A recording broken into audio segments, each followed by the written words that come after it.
Të nderuar qytetarë të Tiranës, e ndjej si detyrim ndaj jush që pas një sër njoftimesh që kanë qarkulluar këtë ditë në media, të ndaj sot në këtë konferencë për shtyp një sqarim të plot për mënyrën se si po vijon puna në Bashkinë e Tiranës dhe si po menaxhohet ai institucion që drejton kryeqytetin e vendit tonë. Kryetari i zgjedhur i Tiranës, Erion Veliaj, në përpjekje për të garantuar vimësinë e punëve, siç sqaroi dhe vetë dje nëpërmjet statusit të tij në rrjetet sociale, ka marrë disa vendime në kushte të informacionit të cunguar dhe në kushte të izolimit ku ai ndodhet. Këto vendime kanë krijuar një keqkuptim dhe kanë sjell konfuzion dhe shqetësim, të panevojshëm, të cilin ai vetë sqaroi dje. Nuk ka asnjë krizë funksionale në Bashkinë e Tiranës. Puna vazhdon me të njëjtin përkushtim, me të njëjtin energji dhe me të njëjtin vizion që e ka udhëhequr punën ndër gjithë këto vite në drejtimin e kryetarit Erion Veliaj. Ne nuk do të ndalojmë së punuari për qytetin e së ardhmes, për fëmijët tanë, për një Tiranë që nesër do të na bëjë të gjithëve krenar. Këtë e kemi për detyrë ndaj qytetit dhe ndaj çdo qytetari. Po ashtu, më lejoni të ndaj me ju një mesazh timin personal. Kam qenë pjesë e Bashkisë së Tiranës dhe ekipit të drejtuar nga kryetari Erion Veliaj për më shumë se 10 vite.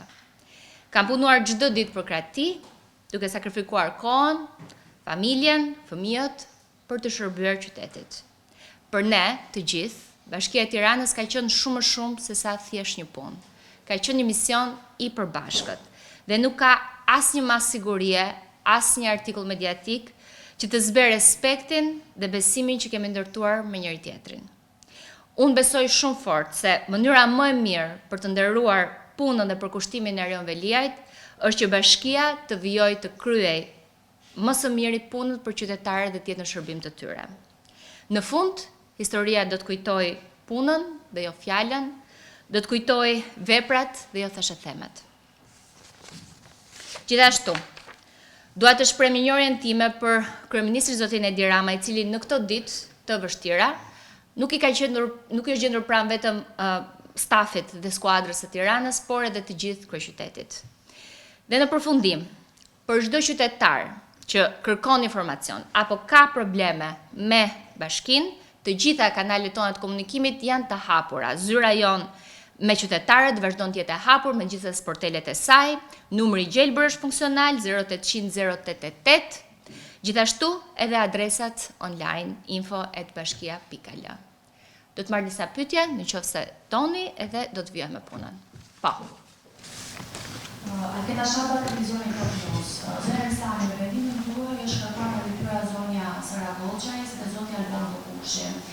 Cila është arsyeja për këtë lëvizje, pra për këtë veprim, dhe e dyta, po aludohet që ju përshkakoni nga puna njerëzit e zotit Erion Veliaj, pra njerëz të besuar të tij, flasin raport me punën.